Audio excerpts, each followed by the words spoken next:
എന്നാൽ ഈ സലാം പറയാൻ പാടില്ലെന്നുള്ള നമ്മൾ മാത്രം, ഈ സുന്നികൾ മാത്രം, കാന്തപുരത്തിന്റെ ആൾക്കാർ മാത്രം പറഞ്ഞുണ്ടാക്കിയ അല്ല സഹോദരന്മാരെ. ഇമാം നവവി റഹ്മഹുല്ലാ, ആരാണ് ഇമാം നവവി തങ്ങൾ നിങ്ങൾക്കറിയോ? 45 കൊല്ലമാണ് ആകെ ലോകത്ത് ജീവിച്ചത്. അദ്ദേഹം കല്യാണം പോലും കഴിച്ചിട്ടില്ല. 45 കൊല്ലം ജീവിച്ച ഇമാം നവവി തങ്ങൾ അദ്ദേഹത്തിന്റെ ഗ്രന്ഥത്തിന്റെ ഏടുകൾ നോക്കിയാൽ ഒരു ദിവസത്തിന് 16 പേജ് കണ്ട് ഗ്രന്ഥം രചിച്ച മഹാനാണ് അദ്ദേഹം. ഗ്രന്ഥം രചിക്കുന്ന സമയത്ത് വിളക്ക് കെട്ടുപോയ സമയത്ത് അദ്ദേഹത്തിന്റെ കൽവിരൽ പ്രകാശിച്ചതായി ചരിത്രങ്ങളിൽ കാണാം. ഇത്രയും വലിയ മഹാനാണ് ആ ഇമാം നവവി തങ്ങൾ. ഒരിക്കങ്ങനെ ഇരിക്കുമ്പോ ബാത്റൂമിൽ പോയി മൂത്രയിക്കാൻ.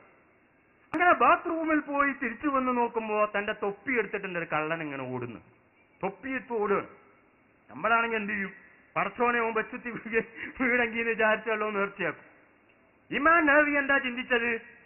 പടച്ചവനെ എന്റെ തൊപ്പി കട്ടത് കൊണ്ട് ഇവൻ ആഖിറത്തിൽ പരാജയപ്പെട്ടു പോകുമല്ലോ. കാരണം കട്ട സാധനം മുഴുവനും തലയിൽ വെച്ച് വരുന്നൊരു ഹദീസുണ്ട്. അപ്പൊ ഈ തൊപ്പി കട്ടായി കട്ട തൊപ്പിയേറ്റവും വരേണ്ടി വരും. അപ്പൊ അള്ളാഹുവിന്റെ അടുക്കൽ അവൻ മോശമായി പോകുമല്ലോ. അവനെ രക്ഷപ്പെടുത്താൻ എന്തുണ്ട് മാർഗം? ഇമാം നവവി ചിന്തിച്ചു, പൊരുത്തപ്പെട്ടു കൊടുക്കുക തന്നെ. പൊരുത്തപ്പെട്ടു കൊടുത്തു, തൊപ്പി പൊരുത്തപ്പെട്ടു കൊടുത്തു. പക്ഷെ പൊരുത്തപ്പെട്ടു കൊടുത്തിട്ട് സമാധാനമല്ല. ഞാൻ പൊരുത്തപ്പെട്ട വിവരം അദ്ദേഹം അറിയില്ലല്ലോ. കള്ളൻ ഇപ്പോഴും കള്ളൻ തന്നെയല്ലേ. അതുകൊണ്ട് പൊരുത്തപ്പെട്ട വിവരം അദ്ദേഹത്തിന് അറിയിക്കണം. ഇഖ്ലാസിന്റെ കടുപ്പം നോക്ക്. ഇമാം നവവി എന്ത് ചെയ്തു? ഫോൺ വിളിച്ചറിയിക്കാനുള്ള സംവിധാനമില്ല. ഇമാം നവവി കള്ളൻ ഇങ്ങനെ ഓടുന്നത് കാണുന്നുണ്ട്. ഇമാം നവവി പിന്നാലെ ഓടി. എന്തിനാ ഓടിയത്? കള്ളനെ പിടികൂടാനല്ല. ഞാൻ നിനക്ക് തൊപ്പി, നീ കട്ട തൊപ്പി പൊരുത്തപ്പെട്ടു എന്നുള്ള വിവരം അറിയിക്കാനാ പോകുന്നത്. കള്ളൻ തിരിഞ്ഞു നോക്കിയപ്പോൾ ഉടമസ്ഥൻ അതാ പിന്നാലെ വരുന്നു. സ്പീഡ് കൂട്ടി ഓടാൻ തുടങ്ങി. ഇമാം നവവിക്ക് ഓടിയിട്ടെത്തിയില്ല. ഇമാം നവവി എന്ത് ചെയ്തു? ഉറക്ക വിളിച്ചു പറഞ്ഞു, മോനെ, നിനക്ക് ഞാൻ പൊരുത്തപ്പെട്ടു തന്നു, നിനക്ക് ഞാൻ പൊരുത്തപ്പെട്ടു തന്നു, നിനക്ക് ഞാൻ പൊരുത്തപ്പെട്ടു തന്നു. ഇത് കേട്ടിട്ട് സന്തോഷത്തോടെ ഓടിക്ക മോനെ എന്ന് പറഞ്ഞ ഇമാം നവവി ഇവിടെ ഭിന്നിപ്പുണ്ടാക്കുന്ന ആളാണോ? ഇവിടെ ആശയങ്ങൾ തമ്മിൽ മുട്ടിക്കുന്ന ആളാണോ? ഒരിക്കലുമല്ല. അതേ ഇമാം നവവി തന്റെ അദ്കാറിൽ രേഖപ്പെടുത്തിയതായി കാണാം. അമ്മൽ മുബ്തദിയു, പുത്തൻ പ്രസ്ഥാനക്കാരൻ, ഒമനിക്ക് തറഫദംബൻ അലീമൻ, വലിയ തെറ്റ് ചെയ്തു, വലം യതുബ് മിൻഹു, അതിൽ നിന്ന് പക്ഷാതപിച്ച് മടങ്ങിയിട്ടില്ല. അങ്ങനെയുള്ളവനും ഫയംബഗി, അത്യാവശ്യമാണ്, അല്ലാ യുസല്ലമ അലൈഹിം, അവർക്ക് സലാം പറയാതിരിക്കൽ അത്യാവശ്യമാണ്. വലാ യുറദ്ദ അലൈഹിമുസ്സലാം, സലാം പറഞ്ഞാൽ മടക്കാതിരിക്കലും അത്യാവശ്യമാണ്. കദാ ഖാലഹുൽ ബുഖാരി വഗൈറുഹു മിനൽ ഉലമാ, ഇപ്രകാരം ഇമാം ബുഖാരിയും മറ്റു പണ്ഡിതന്മാരും പറഞ്ഞിരിക്കുന്നു. തന്റെ അദ്കാറിൽ പറഞ്ഞു. ഈ നബി ഇമാം ഇവിടെ ഭിന്നിപ്പുണ്ടാക്കുന്ന ആളാ അല്ല. എന്തുകൊണ്ട്? ഇത്രയും ആശയം പേച്ചു പോയത് ആശയ വൈകല്യമാണ്. കർമ്മത്തിലുള്ള വൈകല്യത്തെക്കാൾ ഗൗരവം. ഇങ്ങനെ സലാം പറയാൻ പാടില്ല എന്ന് പുത്തൻ പ്രസ്ഥാനക്കാരും അംഗീകരിച്ചിട്ടുണ്ട്. അവരെഴുതിയ ബുക്ക് നമ്മളെടുത്ത് ഇവിടെ ഉണ്ട്.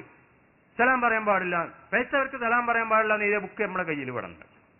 ഈ ആശയം പോലും അംഗീകരിക്കുന്നതിനെ പിന്നെ നിസ്കരിക്കുന്നില്ല. എന്നാലും മുജാഹിദിനോട് ഞാൻ ചോദിച്ചു, എന്നോട് ഇങ്ങനെ വല്ലാതെ ഇസ്കാലാക്കിയപ്പോ, അല്ലപ്പോ ഇവർക്കെന്താ കുഴപ്പമുള്ളത്? ഞാൻ ചോദിച്ചു, അല്ല ശരിയാണ്, എന്റെ നാട്ടിൽ നിസ്കരിക്കാത്തൊരു മുജാഹിദുണ്ട്, കൃത്യമായിട്ട് നിസ്കരിക്കുന്നതിന് കാദ്യാനി ഉണ്ട്, ആരാ നല്ലതെന്ന് ചോദിച്ചു. നിസ്കരിക്കാത്തൊരു മുജാഹിദുണ്ട്, കൃത്യമായി നിസ്കരിക്കുന്ന ഒരു കാദ്യാനി ഉണ്ട്, ആരാ നല്ലതെന്ന് ചോദിച്ചു. അപ്പൊ ഇവർക്കും പറയാനുള്ളത് നിസ്കരിക്കാത്ത മുജാഹിദാന്നാ. എന്തുകൊണ്ട്? കാദ്യാനിന്റെ ആശയം പേച്ചു എന്നാ വരെയും വാദം. അത് തന്നെ പറയുന്നത്. നിസ്കരിക്കുന്നുണ്ടോ ഇല്ലേ എന്നുള്ളതല്ല, അള്ളാഹുവിന്റെ റസൂൽ ഇവിടെ പരിചയപ്പെടുത്തിയെന്ന ഖുർആൻ ഓതുന്ന പാർട്ടി, നിസ്കരിക്കുന്ന പാർട്ടി, നോമ്പ് പിടിക്കുന്ന പാർട്ടി, നിസ്കരിക്കാത്ത പാർട്ടി, നോമ്പ് പിടിക്കാത്ത പാർട്ടി, ഖുർആൻ ഓതാത്ത പാർട്ടി എന്നല്ല. ഏത്?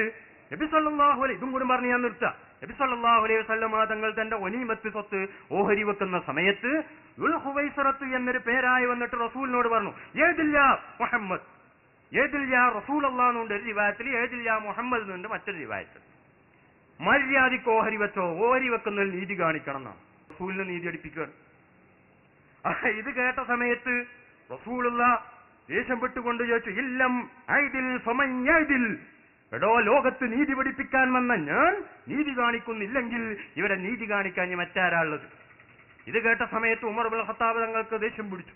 ഉമർ ഇബ്നുൽ ഖത്താബ് തങ്ങൾ പറഞ്ഞു, യുദൻ ലി യാ റസൂലല്ലാഹ്, അല്ലാഹുവിന്റെ റസൂലേ എനിക്കൊന്ന് സമ്മതം തരൂ, യുദൻ എനിക്ക് സമ്മതം തരൂ, അദ്രിബു ഉനുക ഹാദൽ മുനാഫിഖ്, ഈ കപട വിശ്വാസിയുടെ പേരടി ഞാൻ വെട്ടട്ടെ, സമ്മതം തരുവോ? ഇമാം ബുഖാരി ഉദ്ധരിച്ച ഹദീസ്. ആ സമയത്ത് അല്ലാഹുവിന്റെ റസൂൽ പറഞ്ഞു, വേണ്ട, കാരണം ഇന്നഹു യഖ്റുജു മിൻ ലിഹി ഹാദാ ഖൗമുൻ, ഇവന്റെ മുതുകിൽ നിന്ന് ഒരു വിഭാഗം ആളുകൾ ഇവിടെ വരാനിരിക്കുന്നുണ്ട്. എന്താണ് അവരുടെ സ്വഭാവം? യഖ്റഊനൽ ഖുർആൻ, അവർ ഖുർആൻ നന്നായി ഓതും. ഖുർആൻ ഓതാത്ത പാർട്ടിയല്ല, ഓതുന്ന പാർട്ടിയാണ്. പക്ഷേ വലാകിൻ ലാ യുജാവിസു തറാഖിയഹും, അക തൊള്ളപ്പറച്ചിൽ മാത്രമേ ഉള്ളൂ, ഇവിടുന്ന് ഇങ്ങോട്ട് ഇറങ്ങൂല. യുഹക്കിറു അഹദുക്കും സ്വലാത്തഹു മാ സ്വലാത്തിഹി, നിങ്ങളെയും അവരുടെയും നിസ്കാരം താരതമ്യം ചെയ്തു നോക്കിയാൽ നിസ്കാരത്തിൽ നിങ്ങളെക്കാൾ ഉഷാറായിരിക്കും അവർ എന്ന് പറഞ്ഞ് നിസ്കരിക്കുകയും നോമ്പുമൊക്കെ നിങ്ങളെക്കാൾ ഉഷാറാകുന്ന പാർട്ടി എന്ന് പറഞ്ഞ ദുൽ ഹുവൈസറത്ത് എന്നൊരാള്. ഈ ആളെ പിന്നെ എന്നാ കണ്ടെന്ന് നിങ്ങള്?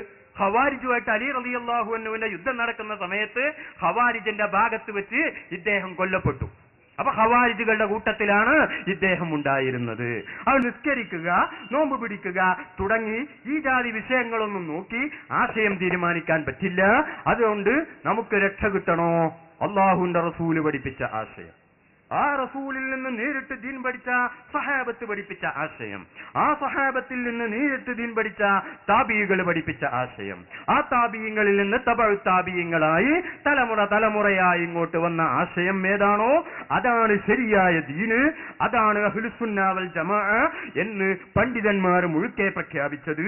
അതേ സമയത്ത് മുബ്തദി എന്ന് പറഞ്ഞാലോ, മഹാനായ ഇബ്നു ഹജറുൽ ഹൈതമി റഹ്മഹുല്ലാ അദ്ദേഹത്തിന്റെ തുഹ്ഫയിൽ കാണാം, വിശ്വാസപരമായി അശ്ശരി മാതുരീദി ഈ രണ്ട് ഇമാമിങ്ങളിൽ നിന്ന് ഒരാളും അംഗീകരിക്കാത്തവരാണ് പുത്തൻ പ്രസ്ഥാനക്കാർ എന്ന് മഹാനായ ഇബ്നു ഹജറുൽ ഹൈതമി റഹ്മഹുല്ലാ അദ്ദേഹത്തിന്റെ തുഹ്ഫ എന്ന ഗ്രന്ഥത്തിലും മറ്റു ധാരാളം പണ്ഡിതന്മാർ അവരുടെ ഗ്രന്ഥങ്ങളിലും പറഞ്ഞതായി നമുക്ക് കാണാം.